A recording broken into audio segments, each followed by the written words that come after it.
Hi guys, so today we're talking about onion sets and how to grow them, what the difference is between onion sets and onion seeds, and everything you need to know really about growing your own onions, whether it's from seed or from sets. Now it can be quite confusing when you start out, the difference between onion sets and onion seeds, but it needn't be. Now personally I prefer to grow things from seed if I can, because I like to save seed and I like to, as much as possible, keep things kept within closed systems so that I'm able to always reproduce my own crops without having to buy things, without even having to buy seeds.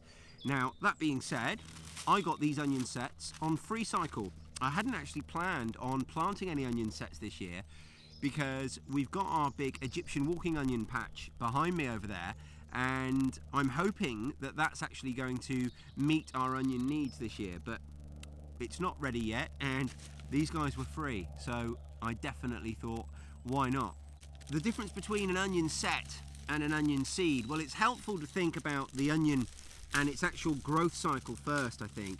Now, an onion is a biennial, which means it has its life cycle over 2 years. Generally speaking, what happens is it spends its first year building up that big bulb, and what happens is that big bulb is effectively like a battery for the plant. It's like saving up the energy that it wants to use in its second year, and in its second year is when it turns its mind from building up and storing energy to reproducing. And what it does is it sends up a flower stalk, goes to seed, and attempts to reproduce. That's when you're going to get those beautiful allium flowers that are just amazing. Now, what is an onion set then? Well, an onion set is an onion that is effectively grown from seed and then paused. They stop them growing, they preserve them, they dry them, and then they send them out to you to buy, and that basically gives you a head start. So you can grow onions from seed to bulb in 1 year, but you'd need to get a nice early start. You really want to start your onion seeds really early, and they're going to take all year. They'll be ready for harvest towards the end of the growing season. What this does is it basically halves that time. So we're now at mid-April, towards the end of April, and we are going to be planting these sets in, and we're going to be able to harvest these in July, August, September.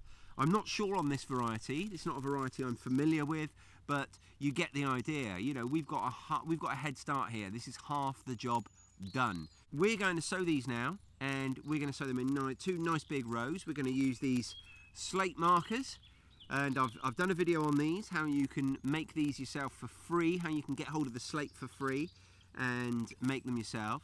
But I'm not going to worry about that too much now with you, but I'm going to put them in and show you how you plant them. And it couldn't really be much simpler, but there are a couple of tips which are worth knowing. Okay, so we've got some beetroot which are growing up through here. You can see these guys. And onions, one of the things I love about onions actually is they don't need much space. They recommend you growing them just 4 inches apart. Now, you don't need a tape measure. 4 inches is 10 centimetres. Now, if you can visualise that, great. Otherwise, generally speaking, that across there is about 4 inches from the outside to the outside of your palm.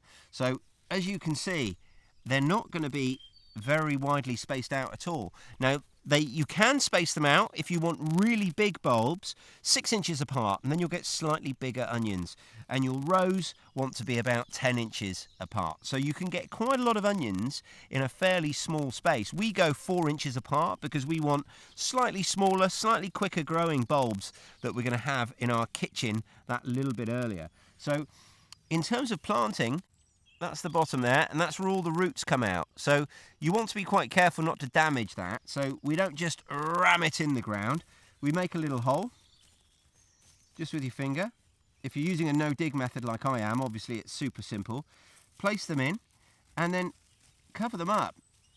Almost, just leaving that top there. And then you're going to want to water them in quite well to allow all that soil around them to kind of fill in the space and allow the bulb to know that it's business time. Now, the only other thing to think about, you might want to cover them up because birds tend to have a habit of grabbing them by the top and pulling them up, particularly once they start showing a bit of green there. So you've got two options really. You can either come out and check them every couple of days and replant the ones that have been pulled up, or you can lay some fleece or something over the top. I've actually got some hessian that I'm going to lay over the top of mine just for the first few days to allow those roots to get established. Once those roots are established and the birds aren't going to be able to tug them out the ground, you don't need to worry about them any longer. So that is as simple as it gets. So I'm now going to sow a couple of rows of onions up through here, and in a few months time these will be drying out, ready to go in my kitchen. So there you go. Onion sets couldn't be simpler. They really are one of the simplest things you can grow. The other thing about sets versus seeds, you don't have to worry about germination rates. And like with most alliums, at least where I am here in the UK, we don't really have to worry about any pests or diseases. So long as you're not growing constantly the same thing in the same soil all the time. We personally haven't had any problems with pests or diseases with any of our alliums. They're such a hardy, resistant beast. There's not a lot that wants to nibble on them. So there you go, onion sets. If you've liked this video, please make sure that you press that like button, subscribe to my channel, leave me a comment down below. Thanks for watching, and I'll speak to you guys really soon. Cheers.